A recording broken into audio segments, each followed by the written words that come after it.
Good morning. It's going to take me just a second to see if I can get this presentation thing up.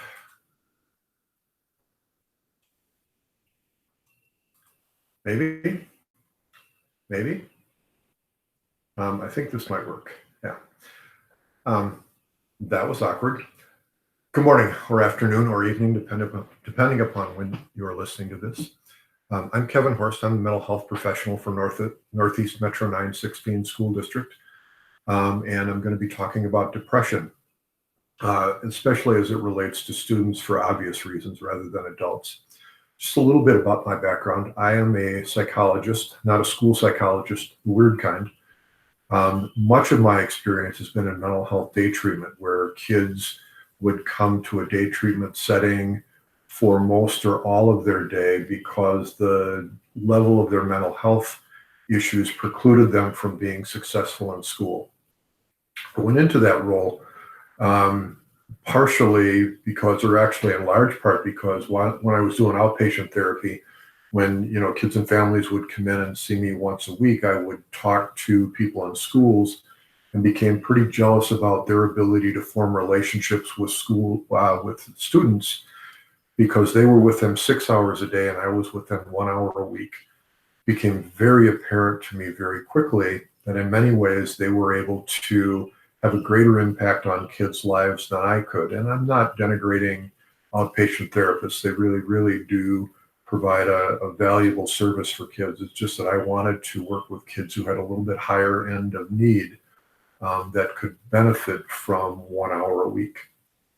In my current role, I spend most of my time meeting with students, parents, school teachers, and educational assistants, and doing some training. And one of the things that's really strange among these very, very strange times is that I am so much more nervous presenting to a computer screen than I am to a pretty large group of people.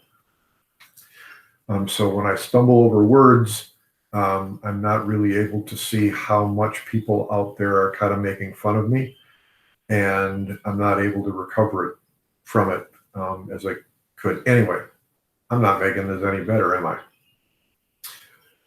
The objectives are for people to be able to list symptoms and signs that indicate the presence of depression in children at adolescents, have a basic knowledge of the types of depression most common in children and adolescents. And to some degree, there's one very, very important difference that I'll talk about. Know how to provide support to children with depression in school, and some about suicide and its risk factors and protective factors. Oh, going back a screen. My email address and phone number is on this slide. And if you would like a copy of the PowerPoint by any chance, or if you would like to ask a question or call BS on something that I said, or run a situation by me in the hopes that I could provide some resources, I would be really, really happy to get back to you if you either email or call me. So some of the facts about depression. Depression used to be the most common mental illness with people, and probably about 10 or 15 years ago, anxiety became the most common mental illness for people, including children. Depression is more common in women and girls than it is for men and boys. Depression is higher in lower socioeconomic status groups. And interestingly, it's much lower in a non-Hispanic Asian population. It's estimated that about 10% of children experience depression for long periods of time. And for some reason, I decided to repeat that. Interestingly, the incidence of depression for 1 to 6-year-olds is believed to be about 1%. Obviously, that's a pretty difficult thing to get a statistic on for a couple reasons. One is that kids at that age aren't all that verbal and can't express those things. And another is that their access to health care may not be as great because depression in children that age is a little bit more difficult to recognize. Once they get to 9 years old, the incidence of depression for kids jumps to around 12%, which is obviously a huge increase. I've never read anything on this, but I think that the reason for that big jump at that particular period of time is that's when kids start to become more interested in their peer group than they may be with their family. Up until age 6, kids are pretty insulated by comparison to the time that they go to school. So they spend most of their time before age 6 with people who are like them, people from their same culture, people from their neighborhood, people from their family, people from their same financial status. And once they get to school, they become better able to start comparing themselves to a larger group of people. And I think one thing that happens, particularly with children who have any predisposition for depression, is that they start to compare themselves unfavorably and think that they're not as cool or not as good as other people. This can be a whole heck of a lot worse for kids who live in impoverished environments because they may not have the clothes or the shoes or live in the place that would make it less likely for them not to get picked on. That rate of 12% continues throughout adolescence and actually even into adulthood. So at any given time, around 12% of the people, between 9 and 12%, could probably be diagnosed with depression. In the special education population, that's certainly higher for a variety of reasons. And one of those reasons is that kids who are placed in special education know that they're different in some way. And while schools may not give the message that kids sometimes receive is that you can't be with these other people because there's something wrong with you. And that has obvious impact on their self-esteem and therefore their level of depression. Depression has a very high incidence of comorbidity with kids.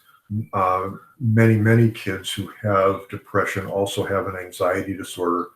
They can also be diagnosed, sometimes inaccurately, with oppositional defiant disorder or conduct disorder, and also ADHD.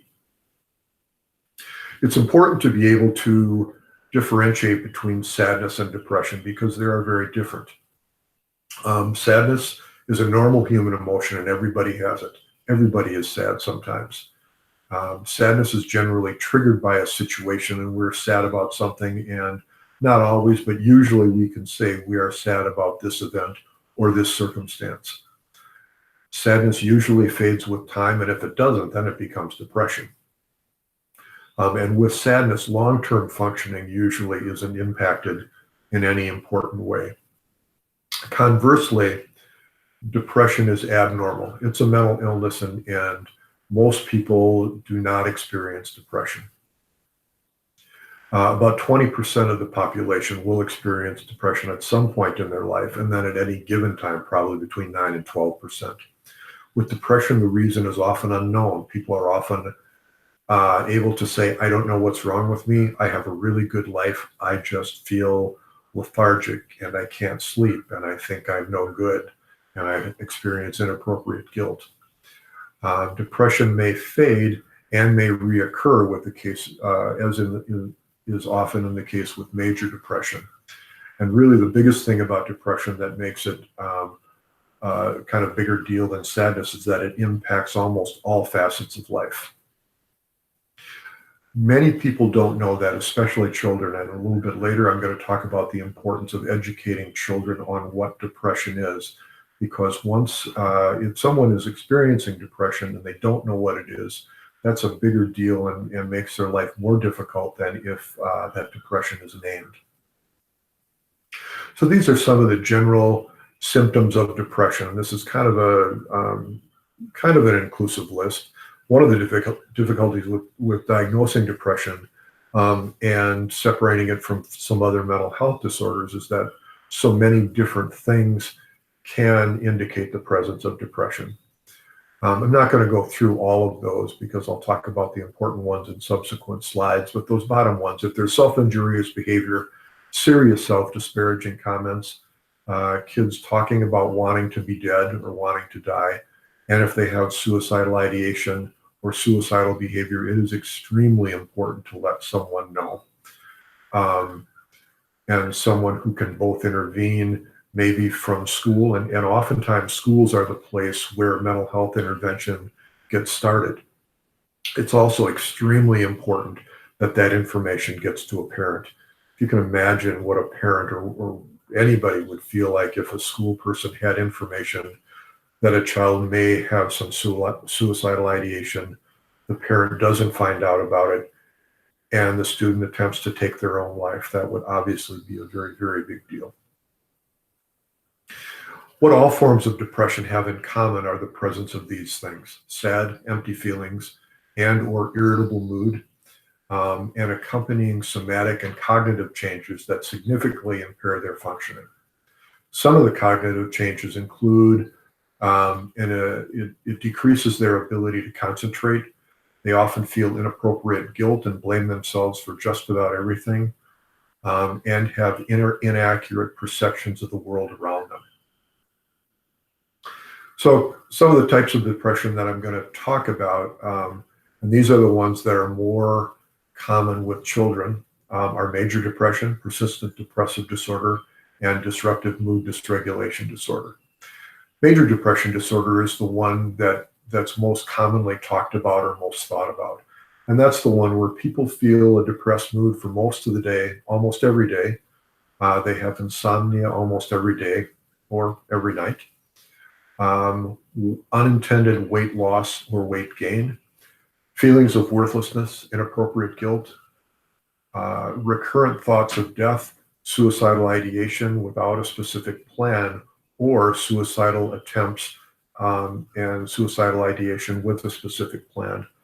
One of the things that separates major depressive disorder from the next two is the recurrent thoughts of death and suicidal ideation. With persistent depressive disorder is kind of like the long-term grade fever of depression. It's a form of depression that lasts for a very long time, and they're not quite as serious. People are kind of able to get by, and their functioning is diminished, but they are generally able to function. But they feel really, really crappy while they're attempting to do it. In adults, in order to be diagnosed with persistent depressive disorder, they have to be experiencing this depression for 2 years. With children, it has to be present for over a year. Common symptoms include low self-esteem, low energy, hopelessness, poor concentration in making decision, and in decision making. And then another one I should also have up there is irritability.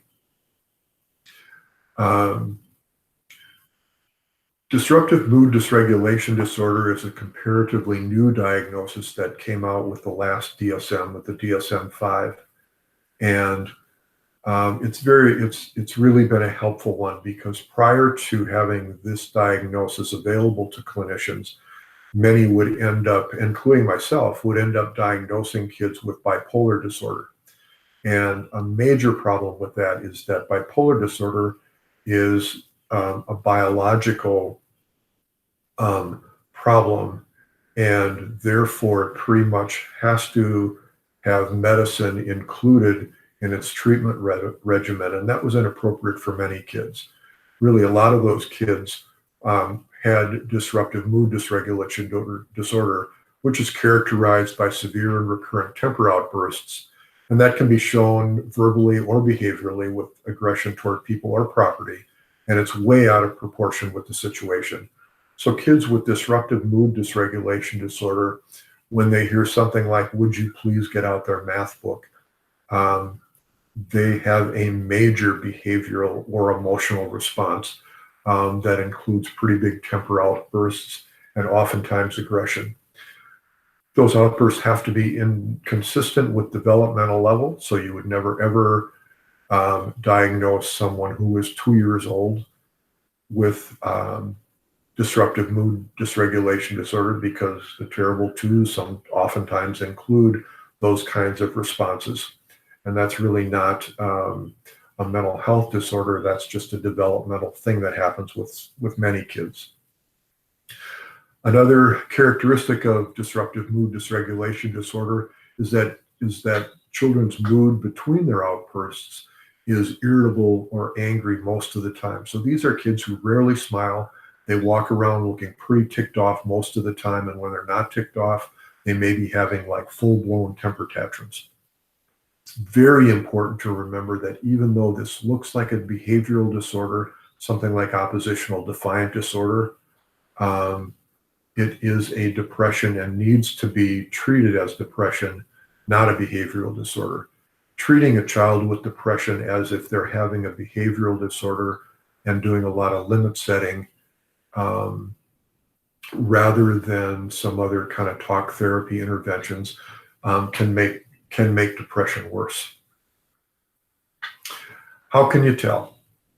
One of the things that I really like about working with people in schools is, well, you just can. And I was really tempted to have that on the slide, but I didn't.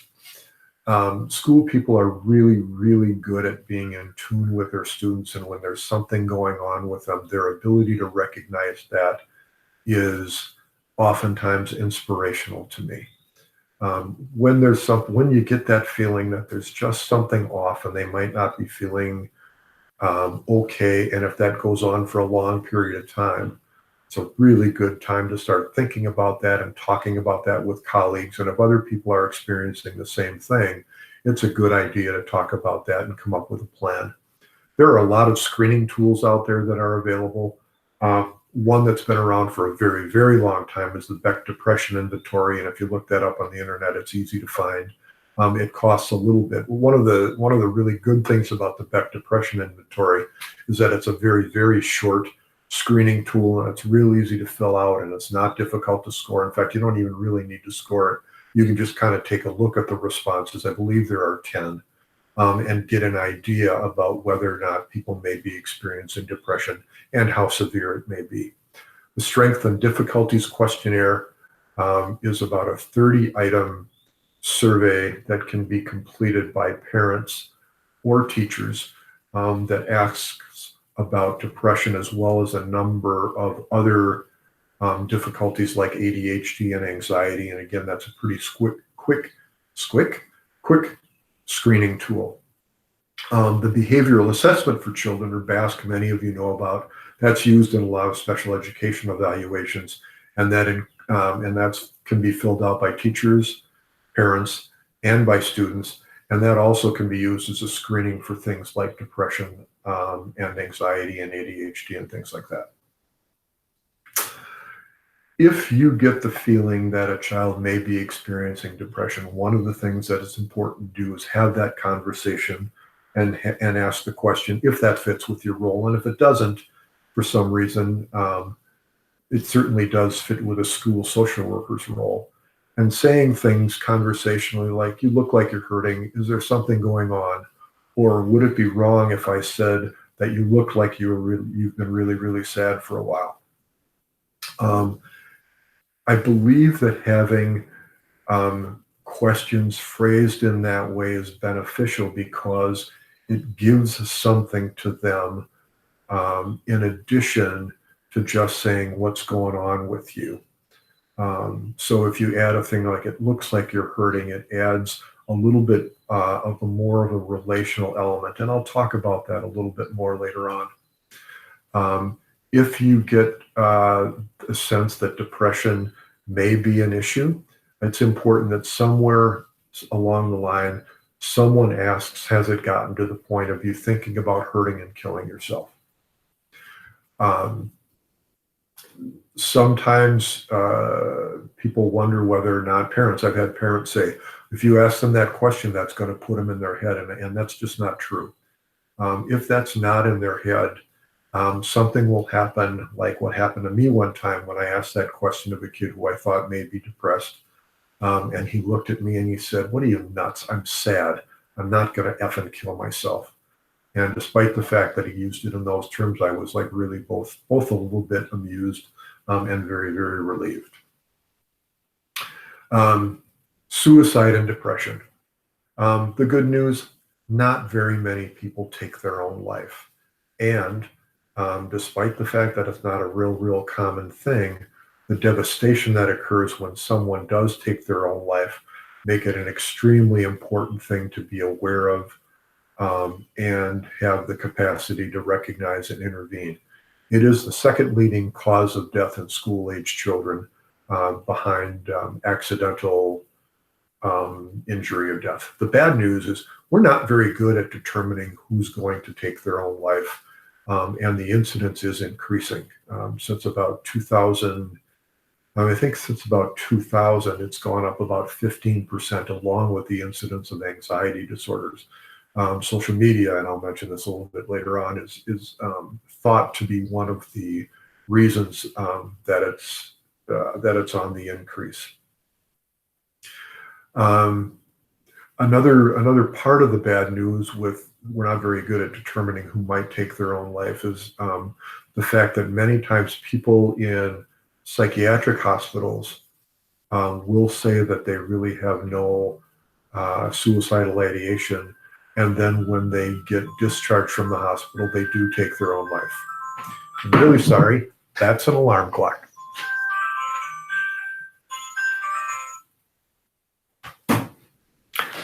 And I'm back.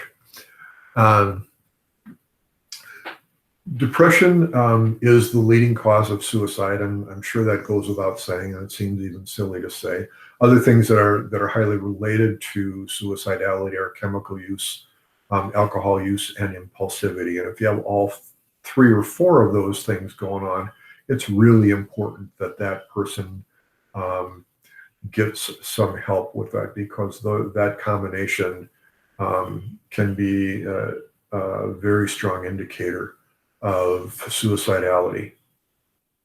In order to be good at knowing the risk of suicide, it's important that we know about depression and the symptoms of depression and have some consultation available to us. The takeaway from this slide is that firearms are the most commonly used way that people use to take their own life. And if there are firearms in the home, it is, and you know about that, it is, and a person may have some suicidal ideation. I can't stress enough how important it is that those guns be removed from the home or gotten to a place where kids don't have, or people don't have access to them. And the same goes with things like pills. If pills are available to kids who have some suicidal ideation, that can increase the likelihood, especially for kids who have a combination of impulsivity and depression. Some stats on suicide. Children age 5 to 12, Black children age 5 to 12 have an almost 50% higher incidence of suicidality than white children.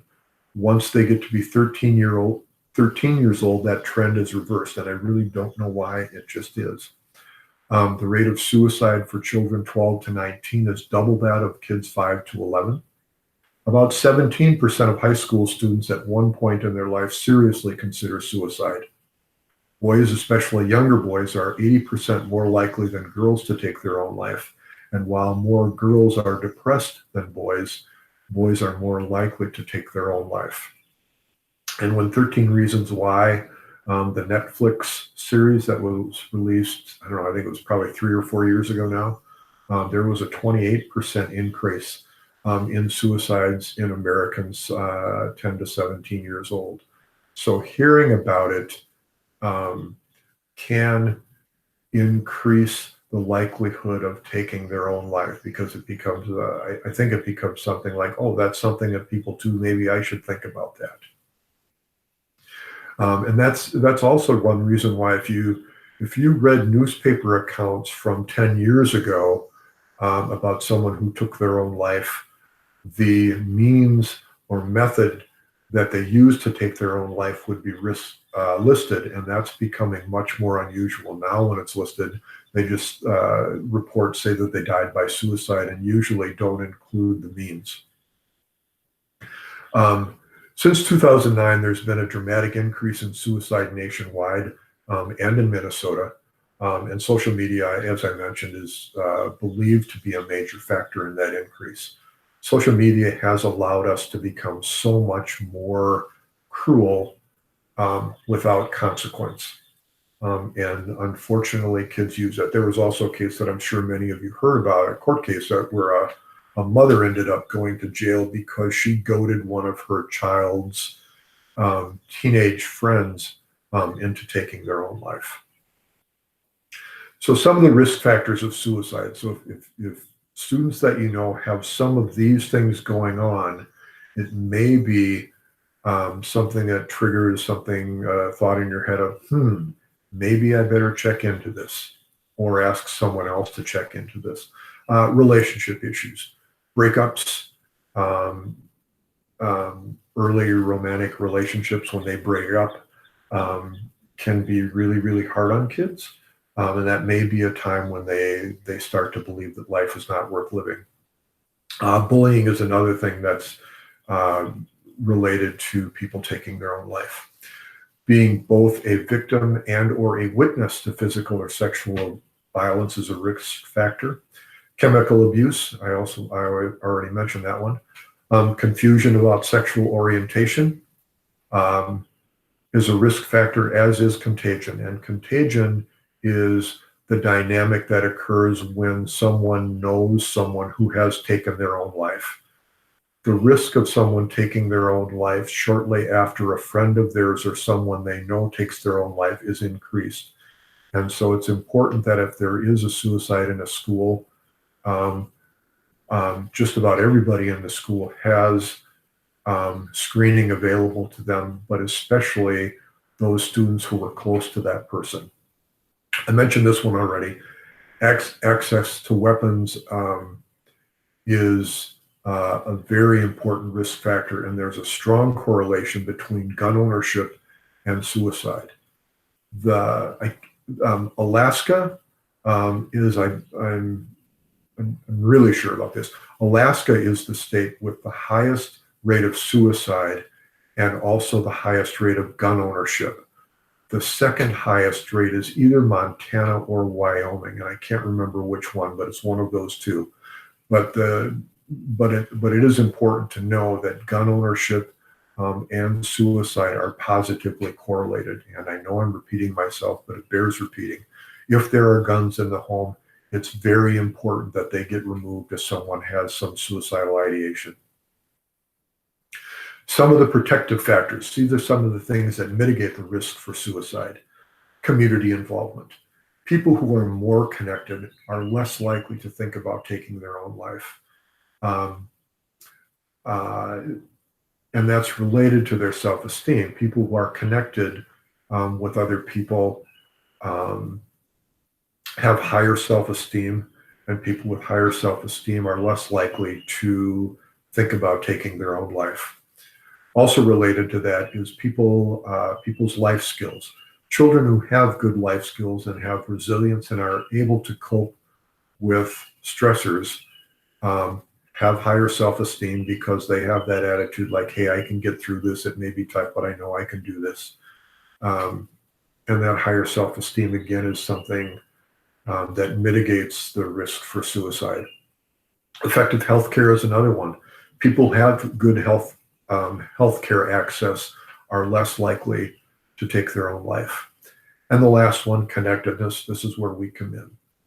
One of the things that we really can provide to kids is a decrease in their isolation.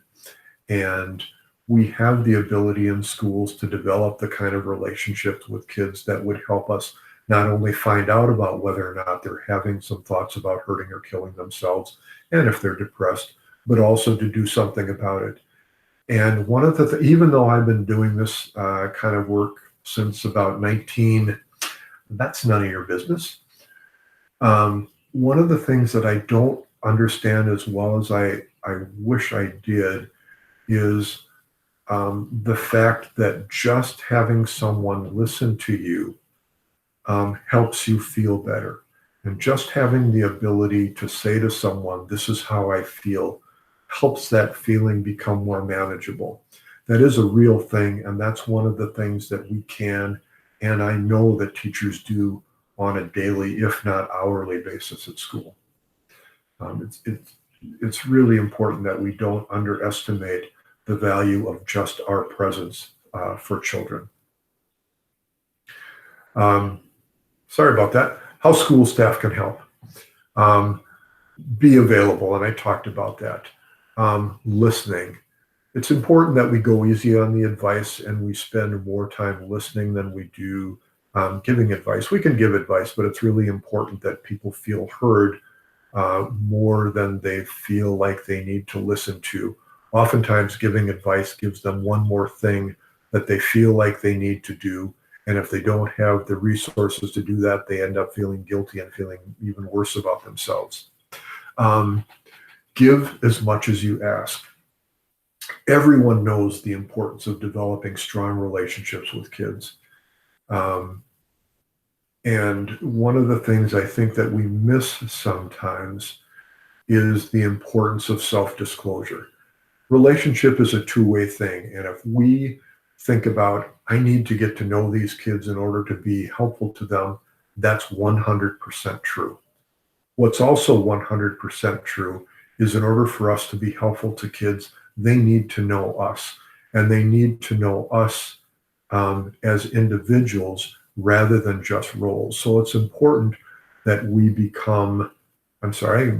that I become Kevin and not the mental health specialist, because that helps develop that relationship.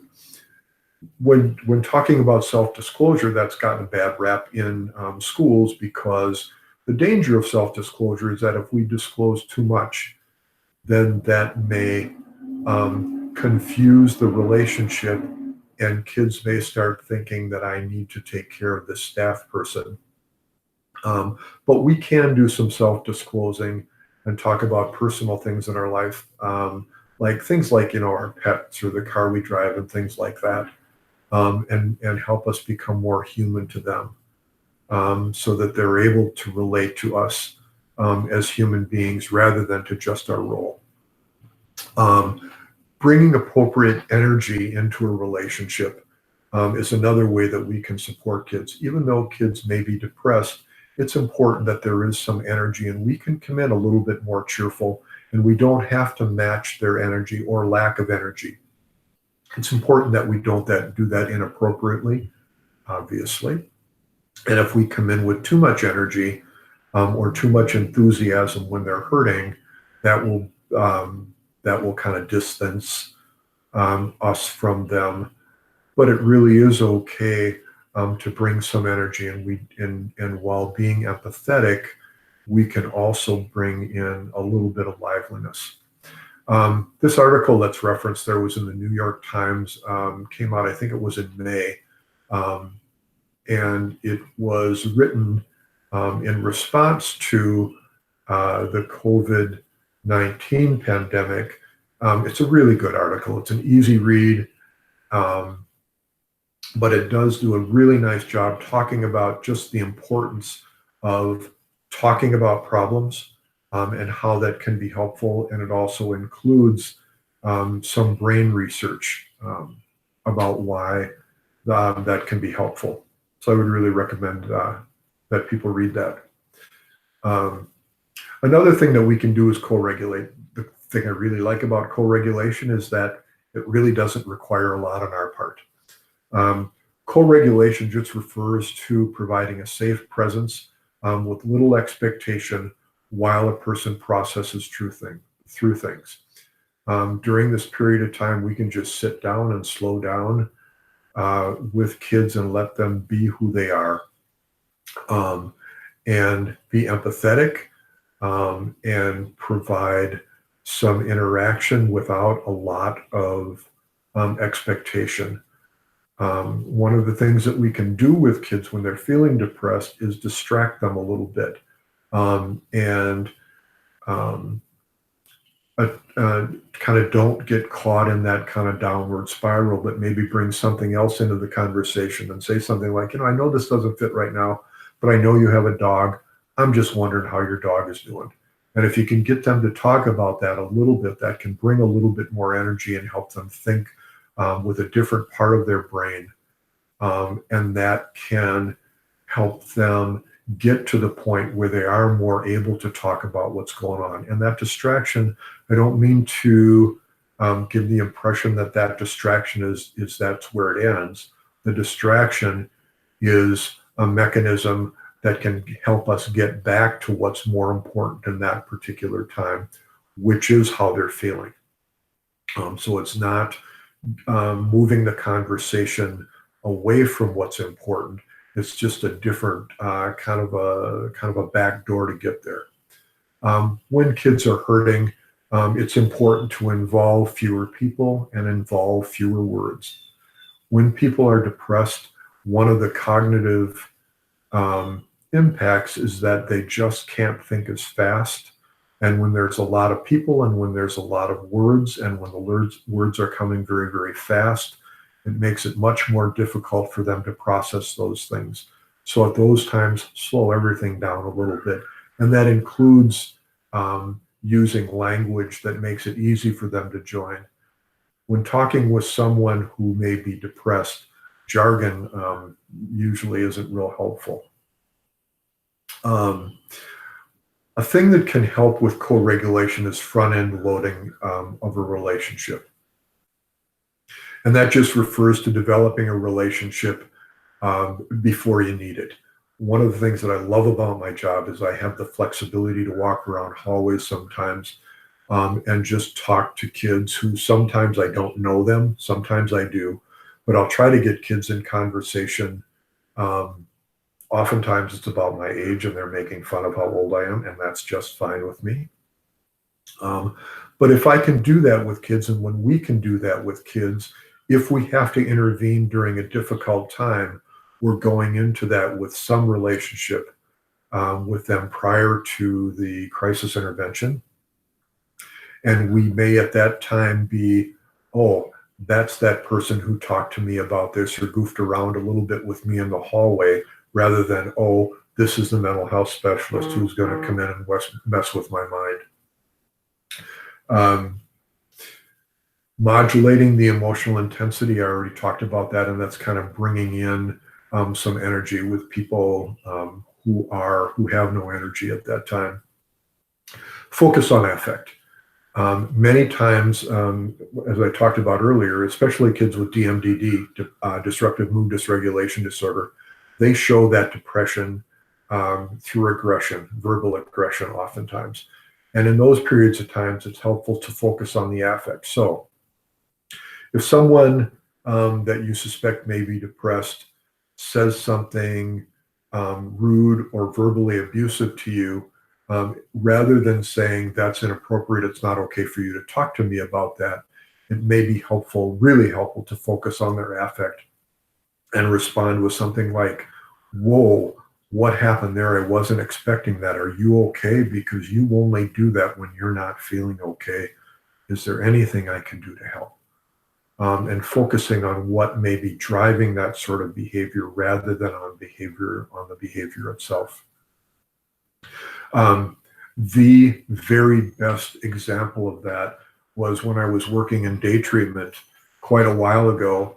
A 12-year-old student in day treatment socked another kid in the face and gave him a black eye. Kids got separated very, very quickly. The victim was in an adjoining room. The aggressor was in a room with a therapist who had a great relationship with this kid, and she was a great therapist, Jenny.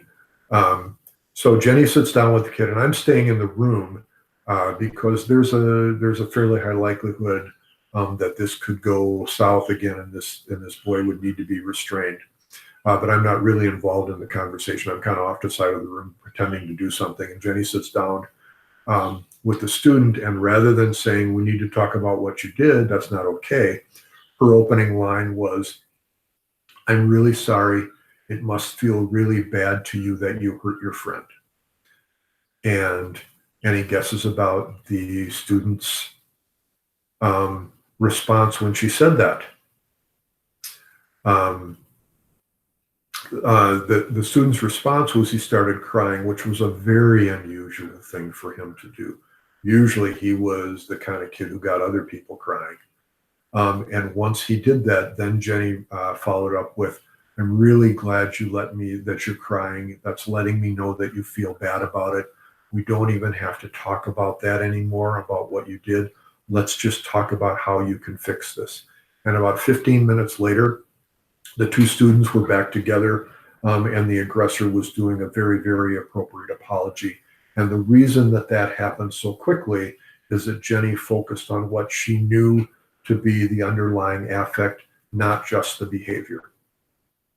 And then the last one there being a person, not a role. I already talked about that. But it is important that they know who we are as people, not just our title. I'll be right back.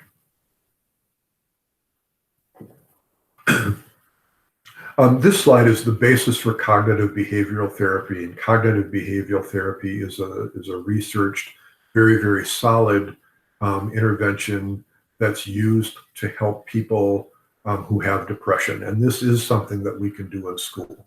So a little story about this one. Used to work with a child psychiatrist who was at home one evening cooking pasta on the stove, and his 4-year-old daughter, let's call her Mary, started heading toward the stove. And as she was reaching up toward the stove, her dad yelled, "Mary!" And Mary turned and looked at her dad and started to cry and ran into her room and slammed the door. So if you break that down about what was going on in Mary's mind, Mary was headed toward the stove and was reaching up, and there was a likelihood that she was going to pull down a pot of boiling water on her head. Her dad yelled to protect her, but her thought was, he yelled at me, I did something wrong, I'm a bad girl. The feelings that accompany those thoughts were sadness, probably shame, probably fear, and then the behavior that followed those feelings was run into her room and slam the door, which was not the kind of thing that you would really expect after a father saved his daughter from a lifetime of disfigurement. So Bart was the psychiatrist's name. Being a good child psychiatrist, went into her room, wrote her a prescription for an antidepressant, and then went and finished dinner. Obviously not. He went into her room and talked to her and said, Mary, I'm really sorry. I yelled at you, not because I was angry with you, but because I was really worried that you were going to reach up and pull that on down on you, and that really would have hurt you. So that's why I yelled at you. So you're a good girl. You didn't do anything wrong. How about if you come on out and help me cook dinner? And so changing Mary's thoughts about that circumstance was a thing that cleared up her inaccurate perception about what was going on. And that happens with kids with depression all of the times. All of the time. That's an exaggeration. Frequently. Earlier on, I talked about one of the cognitive changes that occurs with depression, and that is an increased likelihood that people will inaccurately interpret their surroundings. So when we say something like, how was your weekend? They may hear, what did you screw up this weekend? And that actually happened to me one time. I asked this girl what she did over the weekend, and she got really mad at me. And then I said, whoa, what's going on? Because I didn't mean to make you mad. And she said, you don't know? And I said, know what? And what happened was she got into a fight over the weekend and got arrested.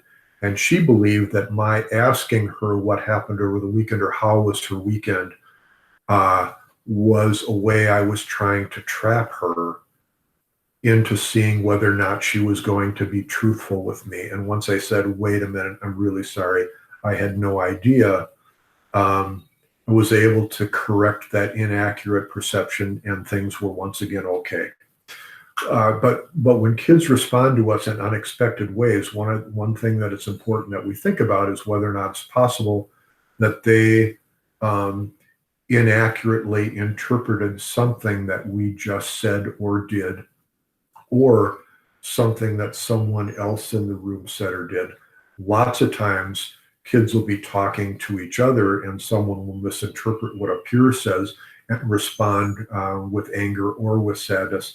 And we can be helpful in catching those and clearing those up.